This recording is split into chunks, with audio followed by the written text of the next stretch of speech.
નમસ્કાર મિત્રો, આપણી યુટ્યુબ ચેનલ પર તમારું સ્વાગત છે। મિત્રો, આજે ચૈત્ર વસાવાની હાઈકોર્ટની જામીન અરજી હતી અને આજે પણ રદ થઈ ગઈ છે। તેનું સાચું કારણ એ છે કે ચૈત્ર વસાવાને હજુ પણ વિતાવવો પડશે જેલવાસ। વકીલોની હડતાલના કારણે સુનાવણી મોકૂફ રાખવામાં આવી છે। મિત્રો, આપણા ધારાસભ્ય ચૈત્ર વસાવા સાથે અન્યાય થઈ રહ્યો છે।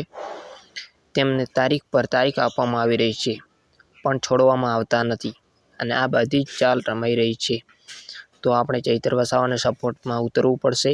મિત્રો, કેટલા લોકો ચૈત્ર વસાવાના સપોર્ટમાં છો એ કોમેન્ટમાં જણાવજો। અને હવે હાઈકોર્ટની સુનાવણીની તારીખ લંબાવવામાં આવી છે। દર સુનાવણી વખતે નવી સમસ્યાઓ સામે લાવવામાં આવે છે।